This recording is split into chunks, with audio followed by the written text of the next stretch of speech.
Reka mbasuhuze mwese aho muri hose nizere ko mumeze neza bakunzi ba filime ikiguzi cy'urukundo ni episode ya 15 ni episode imaze iminsi idasohoka ni episode rero yatangiye kuvugisha abantu benshi bagiye batandukanye birumvikana ku bakunzi bayo batangiye kwibaza impamvu iri kumara iminsi yose idasohoka ibitekerezo bya bamwe na bamwe mu babigarukaho nagiye mbibona uko byagiye biza byisukiranya bityo rero ndagira ngo tuyigarukeho mu buryo burambuye turebere hamwe impamvu ishobora kuba itari gusohoka ndetse turebe n'umunsi cyangwa se n'igihe ishobora kuba yasohokeraho ni ya YouTube channel yanyu ya B News TV 123 byose ni ugenda ubisanga rero mwibutsa no gukanda subscribe kugira ngo ujye ukomeza kugenda ubana natwe neza 5 muri byose ndetse no mu bindi bigiye bitandukanye.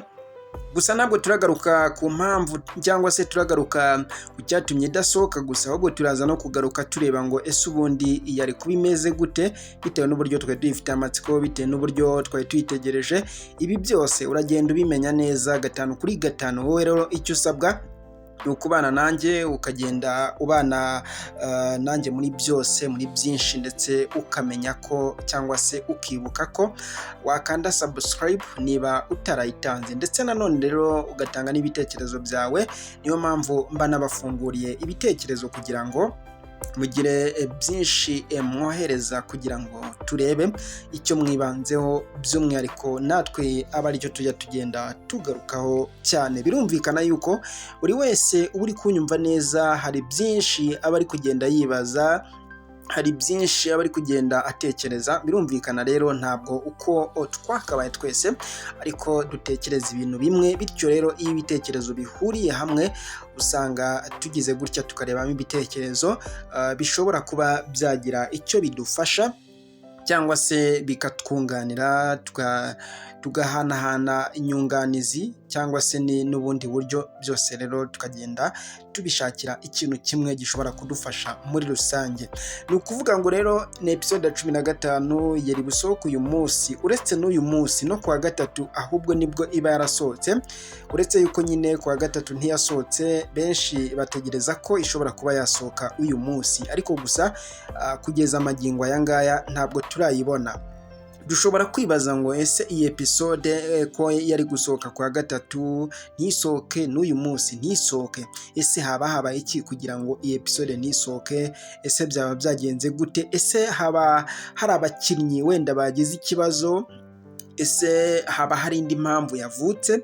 Ibyo byose rero ku bantu basanzwe bamenyereye cyane iyi filime cyangwa se n'izindi zose zagiye zinyuraho cyangwa se n'andi mafilime agiye atandukanye, ibyo byose burya iyo habaye ikibazo gihambaye gituma filime ishobora kumara iminsi idasohoka bagenda babitumenyesha cyangwa se bagenda babimenyesha abakunzi babo. Ubwo ndavuga abakinnyi ba filime cyangwa se nabo dukurikira. Ibyo byose rero bagenda babinyuzaho cyangwa se bagenda babitwereka ariko kugeza ubu ngubu ntabwo turabona impamvu wenda basohoye cyangwa se impamvu yatumye batarasohora filime kandi yari gusohoka cyangwa se bari kuba bayisohoye. Gusa icyo njyewe natekereza, murabizi ko mbagezaho agasobanuye kameze neza cyane kuri iyi filime ikiguzi cy'urukundo ndetse n'abagikurikirana zara cyane n'ubundi ngenda nyigarukaho.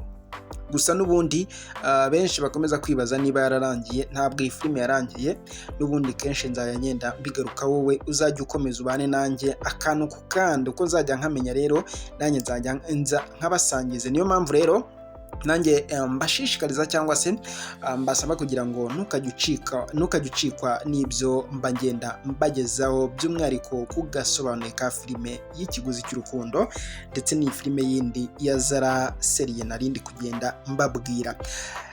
Narigiye kuvuga ngo impamvu ishobora kuba itasohotse, nari nimaze gutanga urugero rwo ku bantu bashobora kuba bagize ikibazo b'abakinnyi, ngira ngo murabizi ko ibyo bintu bijya bibaho, ariko nari nimaze no kuvuga yuko iyo byabayeho bashobora kuba babitumenyesha cyangwa se bashobora kuba babitubwira nk'abakunzi babo cyangwa se nk'abantu dukurikira. So ikintu gishobora kuba cyonyine kikaba cyatuma nabo ubwabo batabona uburyo babitumenyesha cyangwa se batabona uburyo babibwira abakunzi babo. Ikintu kimwe gishobora kuba cyabura cyangwa se wenda reka mbifate nk'ari bibiri, kuko burya n'ibikoresho nabyo ni ingirakamaro. Reka duhere ku gikoresho wenda kiba kiri bukore ibyo bintu cyangwa se kiba kiri butanga ubutumwa nk'ubwo ngubwo wenda bwisegura ku bantu bitewe n'impamvu y'ibyo ngibyo. Wenda twahera nko ku gikoresho, niba ari mashini, niba ari mudasobwa cyangwa se n'ikindi gikoresho cyose kitugezaho filime, gisohora filime, icyo gikoresho gishobora guhungabana cyangwa se gishobora kugira ikibazo gituma wenda iyo filime itabasha gusohoka. Icyo ni icya mbere.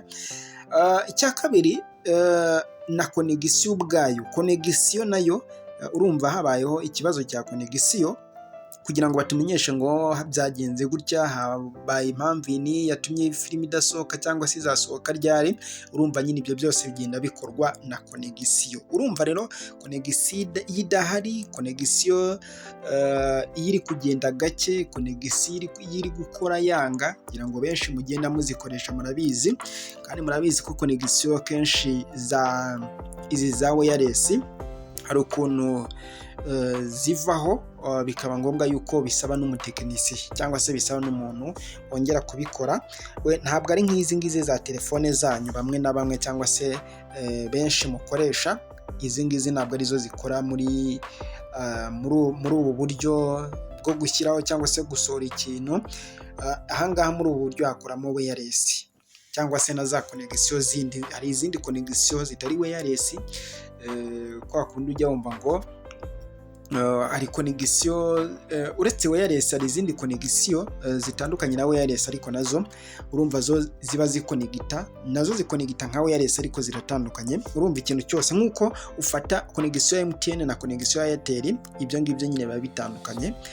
Wenda uretse gutandukanira ku izina MTN ndetse no ku izina Airtel, no ku migenderere yazo cyangwa se mu gukorana, urumva kuba bitandukanye.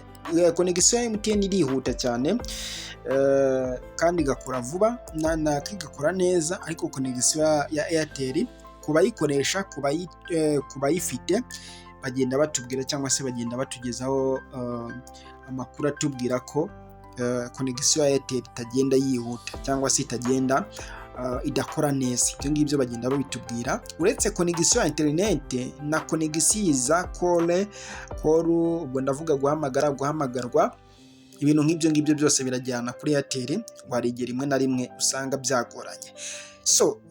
Urumva ko izo mpamvu zose wenda n'izindi dushobora kuba twabanza gutekerezaho, gushaka kumenya, zitandukanye. Izo zose nazo zishobora kuba impamvu yatuma filime runaka idasohoka, by'umwihariko kuri aba bantu. Ngira ngo murumva yuko izo mpamvu zose zigiye zitandukanye kandi ari nyinshi.